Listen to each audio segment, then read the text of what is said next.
हे गोपाल कृष्ण करूं आरती तेरी, हे प्रियापति मैं करूं आरती तेरी। तुझ पे ओ कान्हा बलि बलि जाऊं, सांझ सवेरे तेरे गुण गाऊं। प्रेम में रंगी भक्ति में तेरी, हे गोपाल कृष्ण करूं आरती तेरी। हे प्रियापति मैं करूं आरती तेरी। ओम श्री विष्णवे नमः। मैं हूँ वामिका और आप सभी का हमारे चैनल आध्यात्मिक सागर में हार्दिक अभिनंदन है। आज आप सुनेंगे कार्तिक मास महात्म्य का अध्याय 8। इसी के साथ आप सुनेंगे भगवत गीता का महात्म्य, विष्णु चालीसा का पाठ, तुलसी माता की कथा और तुलसी माता की आरती। नारद जी बोले, इंद्र आदि देवता दैत्यों को फिर आता देखकर भयभीत होकर विष्णु भगवान की स्तुति करने लगे। कच्छ मच्छ आदि रूप धारण कर भक्तों के दुखों को दूर करने वाले ब्रह्मा विष्णु शिव आदि रूप में जगत की उत्पत्ति करने वाले तथा गदा शंख पद्म और खड़ग धारण करने वाले आपके लिए हमारा नमस्कार है। हे असुर निकंदन, गरुड़ नायक, पीतांबरधारी, यज्ञादिक क्रियाओं के भोक्ता, अविकारी, शरणागत त्राता, हम आपको बार बार नमस्कार करते हैं। दैत्यों से संतापित मनुष्यों के दुखों को ध्वंस करने के लिए ब्रज रूप और शेषनाग की शैया पर शयन करने वाले सूर्य चंद्रमा रूपी दो नेत्रधारी आपको बार बार नमस्कार है। नारद जी बोले, इस प्रकार दैत्यों के नाश करने वाले विष्णु भगवान ने देवताओं के संकट को जान लिया। तब क्रोध से खिन्न होकर शीघ्र ही गरुड़ पर सवार होकर लक्ष्मीपति दीनानाथ प्रभु लक्ष्मी से बोले, तेरा भ्राता जलंधर देवताओं को दुख देता है, इसलिए उन्होंने मुझे बुलाया है, सो मैं युद्ध के लिए जाता हूँ। लक्ष्मी जी बोली, हे प्राणनाथ, मैं आपकी प्यारी हूँ, फिर मेरे भ्राता को आप संग्राम में क्यों मारोगे? श्री भगवान बोले, शिव जी के अंश से पैदा हुए ब्रह्मा के वरदान और तेरी प्रीति से यह जलंधर हमारे मारने योग्य नहीं है, तथापि मुझे देवताओं के लिए कुछ करना ही होगा। नारद जी बोले, यह कहकर गरुड़ पर बैठकर वह देवता जहाँ स्तुति कर रहे थे वहाँ पधारे। इसके बाद गरुड़ के छोटे भाई और गरुड़ के पंखों की वायु से बबूले जैसा उड़ाए गए वे सभी दैत्य आकाश में मेघों की तरह भ्रमण करने लगे। जलंधर दैत्यों को वायु पीड़ित देखकर आकाश में विष्णु भगवान के पास गया। वहाँ बड़ा भारी युद्ध हुआ। विष्णु भगवान ने बाणों से दैत्य के ध्वजा छत्र और घोड़ा काट दिए और एक बाण उसके हृदय में मारा। उस दैत्य ने भी गरुड़ के माथे में गदा मारकर उसको पृथ्वी पर गिरा दिया। विष्णु भगवान ने हंसकर उसकी गदा काट दी। तब उसने विष्णु भगवान के हृदय में जोर से घूंसा मारा। वे दोनों जब मल्ल युद्ध करने लगे तो उनकी भुजा और घोंटों की मार से पृथ्वी शब्दायमान हुई। वे दोनों अच्छी तरह युद्ध करने लगे। तब मेघ जैसी गंभीर वाणी से दैत्यराज से विष्णु भगवान बोले, मैं तेरे पराक्रम से प्रसन्न हुआ, तू वर मांग, नहीं देने योग्य भी वरदान मैं तुमको दूंगा। तब जलंधर बोला, हे भावुक, जो आप प्रसन्न हो तो मेरी बहन लक्ष्मी और अपने गणों सहित मेरे घर में रहो। तो नारद जी बोले, बहुत अच्छा कहकर भगवान देवगणों और लक्ष्मी समेत जलंधर के पुर में पधार गए। महाबली जलंधर उन देवताओं को दैत्यों को सौंपकर पृथ्वी पर आया। देवता गंधर्व सिद्ध और रत्न के समान उत्तम वस्तुओं को अपने अधिकार में करके तथा देव गंधर्व सिद्ध सर्प राक्षस मनुष्य इनको अपने में राज्य बसाकर वह त्रिलोकी का राज्य करने लगा। वह पिता तुल्य धर्म पूर्वक अपनी प्रजा का पालन करता था। मैं एक समय उसके राज्य का वैभव सुनकर उसे देखने तथा वहां रह रहे भगवान के दर्शन के लिए उसकी राजधानी में जा पहुंचा। इसके आगे का वृतांत आप अगले अध्याय में सुनिएगा। इसी के साथ अब आप सुनिए भगवत गीता का यह महात्म्य। भगवान श्री कृष्ण महाराज अर्जुन से बोले, हे अर्जुन, मैंने इस अविनाशी योग को कल्प के आदि में सूर्य के प्रति कहा था और सूर्य ने अपने पुत्र मनु के प्रति कहा और मनु ने अपने पुत्र राजा इक्ष्वाकु के प्रति कहा। इस प्रकार परंपरा से प्राप्त हुए इस योग को राजर्षियों ने जाना, परंतु हे अर्जुन, वह योग बहुत काल से इस पृथ्वी लोक में लोप हो गया था। वह ही यह पुरातन योग अब मैंने तेरे लिए वर्णन किया है, क्योंकि तू मेरा भक्त और प्रिय सखा है। इसलिए तथा यह योग बहुत उत्तम और रहस्य अर्थात अति मर्म का विषय है। इस प्रकार भगवान श्री कृष्ण चंद्र महाराज के वचन सुनकर अर्जुन ने पूछा, हे भगवान, आपका जन्म तो आधुनिक अर्थात अब हुआ है और सूर्य का जन्म तो बहुत पुराना है, इसलिए इस योग को कल्प के आदि में आपने कहा था, यह मैं कैसे जानूं? इस पर श्री कृष्ण महाराज बोले, हे अर्जुन, मेरे और तेरे बहुत से जन्म हो चुके हैं, परंतु हे परंतप, उन सबको तू नहीं जानता है और मैं जानता हूँ। मेरा जन्म प्राकृत मनुष्यों के सदृश नहीं है।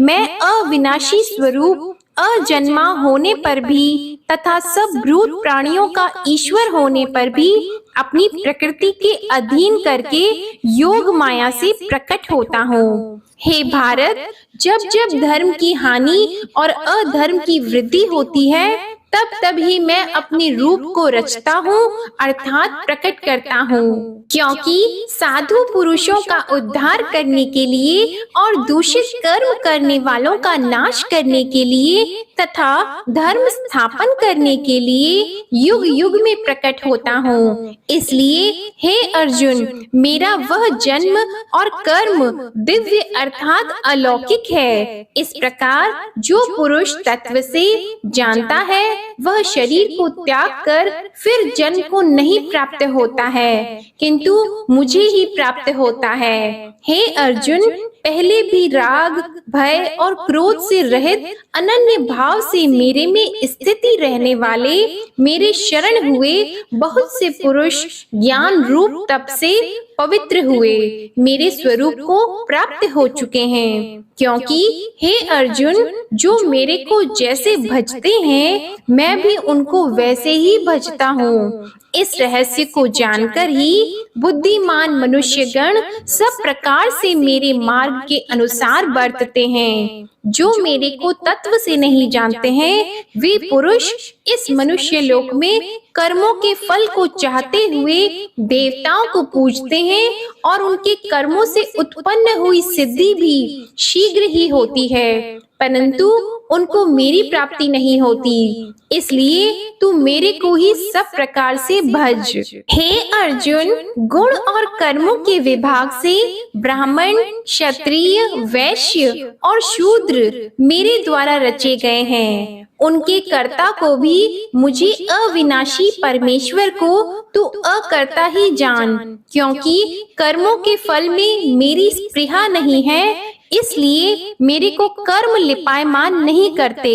इस प्रकार जो मेरे को तत्व से जानता है, वह भी कर्मों से नहीं बंधता है, तथा पहले होने वाले मुमुक्षु पुरुषों द्वारा भी इस प्रकार जानकर ही कर्म किया गया है। इससे तू भी पूर्वजों द्वारा सदा से किए हुए कर्मों को ही कर, परंतु कर्म क्या है और अकर्म क्या है, ऐसे इस विषय में बुद्धिमान पुरुष भी मोहित होते हैं। इसलिए मैं वह कर्म अर्थात कर्मों का तत्व मेरे लिए अच्छी प्रकार कहूँगा कि जिसको जानकर तू अशुभ अर्थात संसार बंधन से छूट जाएगा।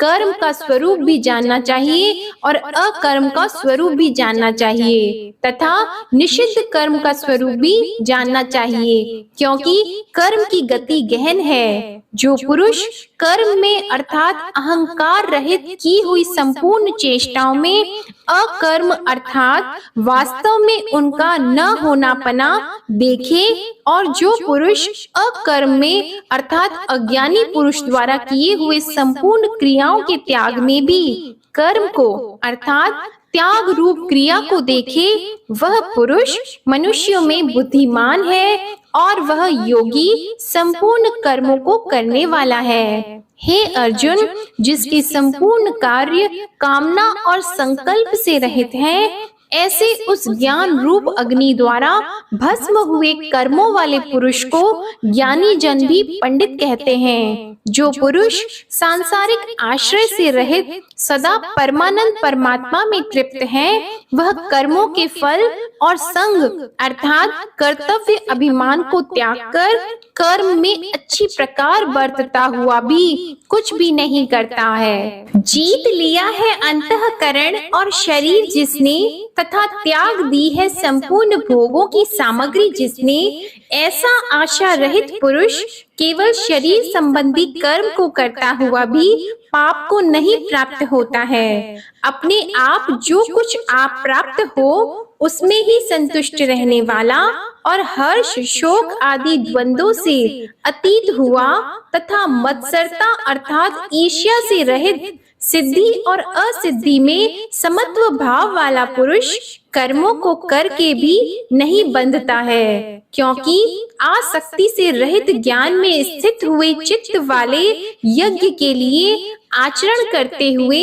मुक्त पुरुष के संपूर्ण कर्म नष्ट हो जाते हैं। उन यज्ञ के लिए आचरण करने वाले पुरुषों में से कोई तो इस भाव से यज्ञ करते हैं कि अर्पण अर्थात स्त्रुवादिक भी ब्रह्मा है और हवि अर्थात हवन करने योग्य द्रव्य भी ब्रह्मा है, और ब्रह्मा रूप अग्नि में ब्रह्मा रूप कर्ता के द्वारा जो हवन किया गया है वह भी ब्रह्मा ही है। इसलिए ब्रह्मा रूप कर्म में समाधिस्थ हुए उस पुरुष द्वारा जो प्राप्त होने योग्य है वह भी ब्रह्मा ही है, और दूसरे योगी जन देवताओं के पूजन रूप यज्ञ को ही अच्छी प्रकार उपासते हैं अर्थात करते हैं, और दूसरे ज्ञानी जन पर ब्रह्मा परमात्मा रूप में अग्नि में यज्ञ के द्वारा ही यज्ञ को हवन करते हैं।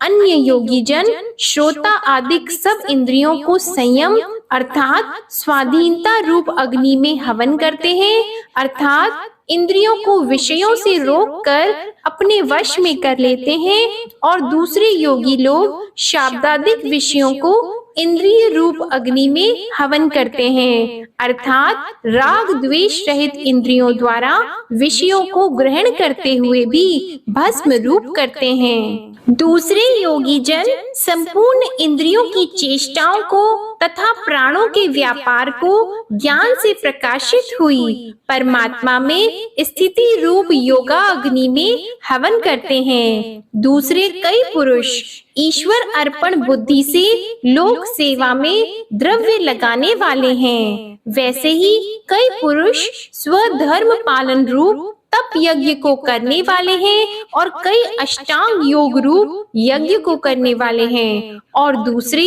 अहिंसा आदि तीक्ष्ण व्रतों से युक्त यत्नशील पुरुष भगवान के नाम का जप तथा भगवत प्राप्ति विषयक शास्त्रों का अध्ययन रूप ज्ञान यज्ञ के करने वाले हैं। दूसरे योगी जन अपान वायु में प्राण वायु को हवन करते हैं, वैसे ही अन्य योगी जन प्राण वायु में अपान वायु को हवन करते हैं, तथा अन्य योगी जन प्राण और अपान की गति को रोककर प्राणामय के परायण होते हैं। दूसरे नियमित आहार करने वाली योगी जन प्राणों को प्राणों में ही हवन करते हैं।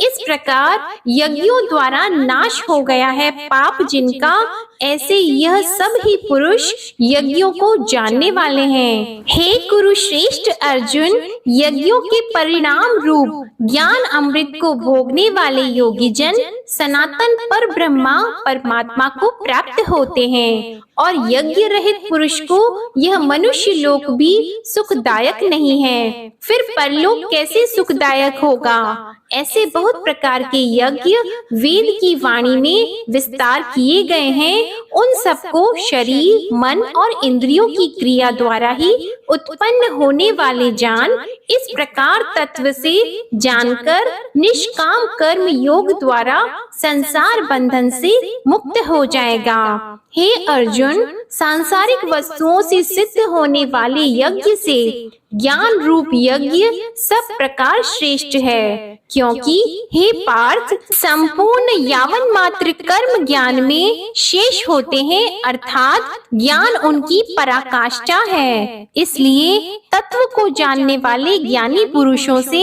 भली प्रकार दंडवत प्रणाम तथा सेवा और निष्पट भाव से किए हुए प्रश्न द्वारा उस ज्ञान को जान। वे मर्म को जानने वाले ज्ञानी जन तुझे इस ज्ञान का उपदेश करेंगे कि जिसको जानकर तू फिर इस प्रकार मोह को प्राप्त नहीं होगा। और हे अर्जुन, जिस ज्ञान के द्वारा सर्वव्यापी अनंत चेतन रूप हुआ अपने अंतर्गत समष्टि बुद्धि के आधार संपूर्ण भूतों को देखेगा और उसके उपरांत मेरे में अर्थात सच्चिदानंद स्वरूप में एक ही भाव हुआ सच्चिदानंद में ही देखेगा। यदि तू सब पापियों से भी अधिक पाप करने वाला है तो भी ज्ञान रूप नौका द्वारा निसंदेह संपूर्ण पापों को अच्छी प्रकार तर जाएगा। हे अर्जुन, जैसे प्रज्वलित अग्नि ईंधन को भस्ममय कर देती है, वैसे ही ज्ञान रूप अग्नि संपूर्ण कर्मों को भस्ममय कर देता है। इसलिए इस संसार में ज्ञान के समान पवित्र करने वाला कुछ भी नहीं है। उस ज्ञान को कितने ही काल से अपने आप समत्व बुद्धि रूप योग के द्वारा अच्छी प्रकार शुद्धांतकरण हुआ पुरुष आत्मा में अनुभव करता है। हे अर्जुन, जितेंद्रिय तत्पर हुआ श्रद्धावान पुरुष ज्ञान को प्राप्त होता है। ज्ञान को प्राप्त होकर तत्क्षण भगवत प्राप्ति रूप परम शांति को प्राप्त हो जाता है। हे अर्जुन, भगवत विषय को न जानने वाला तथा श्रद्धा रहित और संशय युक्त पुरुष परमार्थ से भ्रष्ट हो जाता है। उनमें भी संशय युक्त पुरुष के लिए तो न सुख है और न यह लोक है, न परलोक है, अर्थात यह लोक और परलोक दोनों ही उसके लिए भ्रष्ट हो जाते हैं। हे धनंजय, समत्व बुद्धि रूप योग द्वारा भगवत दर्पण कर दिए हैं संपूर्ण कर्म जिसने और ज्ञान द्वारा नष्ट हो गए हैं सब संशय जिसके, ऐसे परमात्म परायण पुरुष को कर्म नहीं बांधते हैं। इससे हे भरतवंशी अर्जुन, तू समत्व बुद्धि रूप योग में स्थित होकर और अज्ञान से उत्पन्न हुए हृदय में स्थित इस अपने संशय को ज्ञान रूप तलवार द्वारा छेदन करके युद्ध के लिए खड़ा हो। ओम नमो भगवते वासुदेवाय नमः। भगवत गीता का अध्याय समाप्त हुआ। अब आप सुनेंगे तुलसी माता की कथा और तुलसी माता की आरती। कार्तिक के महीने में एक बुढ़िया माई तुलसी जी को सींचती थी और कहती थी, हे तुलसी माता, सत की दाता, मैं तेरा बिरला सींचती हूँ, मुझे बहू दे, पीतांबर की धोती दे, मीठा मीठा गास दे, वैकुंठा में वास दे, चटक की चाल दे, पटक की मोत दे, चंदन का काट दे, रानी सा राज दे, दाल भात का भोजन दे, ग्यारस की मौत दे, कृष्ण जी का कंधा दे। तब तुलसी माता यह सुनकर सूखने लगी तो भगवान ने पूछा, हे तुलसी, तुम क्यों सूख रही हो?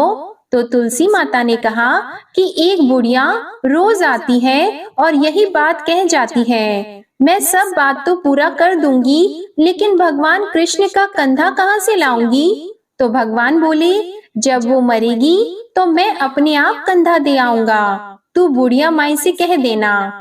जब बुढ़िया माई मर गई, सब लोग आ गए। जब माई को ले जाने लगे तो वह किसी से नहीं उठी। तो भगवान श्री कृष्ण एक बार 12 बरस के बालक का रूप धारण करके आए और बालक ने कहा, मैं कान में एक बात कहूंगा तो बुढ़िया माई उठ जाएगी। बालक ने बुढ़िया माई के कान में कहा, बुढ़िया माई मन की निकाल ले, पीतांबर की धोती ले, मीठा मीठा घास ले, वैकुंठा में वास ले, चटक की चाल ले, पटक की मौत ले, कृष्ण जी का कंधा ले। यह सुनकर बुढ़िया माई हल्की हो गई। तो भगवान श्री कृष्ण ने उन्हें कंधा दिया और बुढ़िया माई को मुक्ति मिल गई। हे तुलसी माता, जैसे बुढ़िया माई को मुक्ति दी वैसी ही सबको देना। प्रेम से बोलिए श्री तुलसी महारानी की जय, भगवान श्री कृष्ण की जय। अब आप सुनिए विष्णु चालीसा का पाठ। विष्णु सुनिए विनय सेवक की चित लाए, कीरत कुछ वर्णन करो दीजिए ज्ञान बताए। नमो विष्णु भगवान खरारी, कष्ट नशावन अखिल बिहारी। प्रबल जगत में शक्ति तुम्हारी, त्रिभुवन फैल रही उजियारी। सुंदर रूप मनोहर सूरत, सरल स्वभाव मोहनी मूरत। तन पर पीतांबर अति सोहत, बैजंती माला मन मोहत। शंख चक्र कर गदा विराजे, देखत दैत्य असुर दल भाजे। सत्य धर्म मद लोभन गाजे, काम क्रोध मद लोभन छाजे। संत भक्त सज्जन मन रंजन, धनुज असुर दुष्टन दल गंजन। सुख उपजाए कष्ट सब भंजन, दोष मिटाय करत जन सज्जन। पाप काट भव सिंधु उतारण, कष्ट नाश कर भक्त उबारण। करत अनेक रूप प्रभु धारण, केवल आप भक्ति के कारण।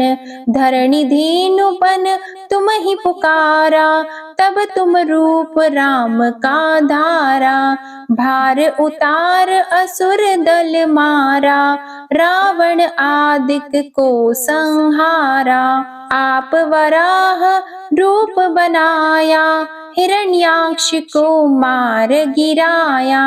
धर्मस्य तन सिंधु बनाया, 14 रत्नन को निकलाया। अमिलख असुरन द्वंद मचाया, रूप मोहिनी आप दिखाया। देवों को अमृत पान कराया, असुरन को छवि से बहलाया। कूर्म रूप धर सिंधु मझाया, मंदराचल गिरि तुरत उठाया। शंकर का तुम फंद छुड़ाया, भस्मासुर को रूप दिखाया। वेदन को जब असुर डुबाया, कर प्रबंध उन्हें ढूंढवाया। मोहित बन कर खल ही नचाया, उस ही कर से भस्म कराया। असुर जलंधर अति बलदाई, शंकर से उनकी न लड़ाई। हार पार शिव सकल बनाई, कीन सती से छल खल जाई। सुमिरन कीन तुम्हें शिव रानी, बतलाई सब विपत कहानी। तब तुम बने मुनीश्वर ज्ञानी, वृंदा की सब सुरति भुलानी। देख 3 धनुज शैतानी, वृंदा आए तुम्हें लपटानी। हो स्पर्श धर्म क्षति मानी, हना असुर उर शिव शैतानी। तुमने ध्रुव प्रहलाद उबारे, हिरणाकुश आदिक खल मारे। गणिका और अजामिल तारे, बहुत भक्त भव सिंधु उतारे। हरहु सकल संताप हमारे, कृपा करहु हरि सिरजनहारे। देखहु मैं निज दर्श तुम्हारे, दीप बंधु भक्तन हितकारी। चाहता आपका सेवक दर्शन, करहु दया अपनी मधुसूदन। जानो नहीं योग्य जब पूजन, होय यज्ञ स्तुति अनुमोदन। शील दया संतोष सुलक्षण, विदित नहीं व्रत बोध विलक्षण।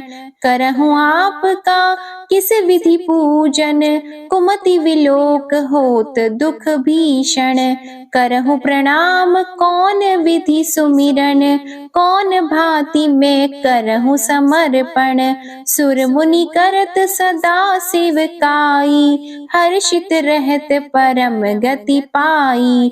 दीन दुखिन पर सदा सहाई, निज जन जान लेव अपनाई।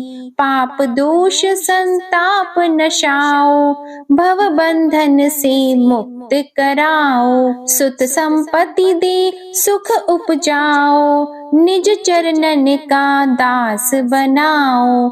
निगम सदा ये विनय सुनावे, पढ़े सुने सो जन सुख पावे। ओम श्री विष्णवे नमः। अब आप सुनिए तुलसी माता की आरती। तुलसी महारानी नमो नमो, हरि की पटरानी नमो नमो। तुलसी महारानी नमो नमो, धन तुलसी पूरण तप कीनो। शालिग्राम बनी पटरानी नमो नमो।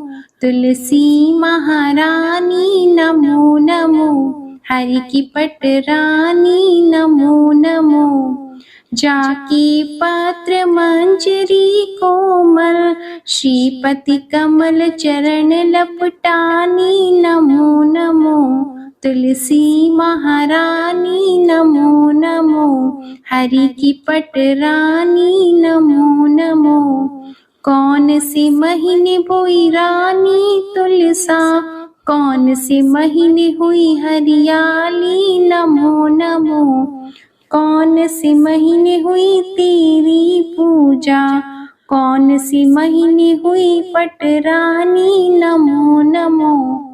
तुलसी महारानी नमो नमो, हरि की पटरानी नमो नमो। आषाढ़ मास में बोई रानी तुलसा, सावन मास में हुई हरियाली नमो नमो। तुलसी महारानी नमो नमो। कार्तिक मास में हुई तेरी पूजा, मंगसिर मास में हुई पटरानी नमो नमो। तुलसी महारानी नमो नमो। धूप दीप नैवेद्य आरती, पुष्पन की वर्षा बरसानी नमो नमो। तुलसी महारानी नमो नमो। 56 भोग 3600 व्यंजन, बिन तुलसा हरि एक न मानी नमो नमो। तुलसी महारानी नमो नमो। जो तुलसी को सवेरे गाए, श्री कृष्ण के दर्शन पाए नमो नमो। तुलसी महारानी नमो नमो। जो तुलसी को दोपहर में गाए, खीर खांड का भोग लगाए नमो नमो। तुलसी महारानी नमो नमो। जो तुलसी को सांझ को गाए, श्री कृष्ण की आरती उतारे नमो नमो। तुलसी महारानी नमो नमो। जो तुलसी को रात को गाए, श्री कृष्ण के चरण दबाए नमो नमो। तुलसी महारानी नमो नमो। सभी सखी मैया तेरो यश गावे, भक्ति दान दीजिए महारानी नमो नमो। तुलसी महारानी नमो नमो, तुलसी महारानी नमो नमो, हरि की पटरानी नमो नमो। प्रेम से बोलिए तुलसी माता की जय, लक्ष्मी माता की जय, भगवान विष्णु जी की जय। यह थी आज की कार्तिक मास महात्म्य की कथा। आपको ये कथा अच्छी लगे तो वीडियो को लाइक करें, शेयर करें, कमेंट में भगवान श्री विष्णु जी की जय लिखिएगा और चैनल को भी सब्सक्राइब करिएगा।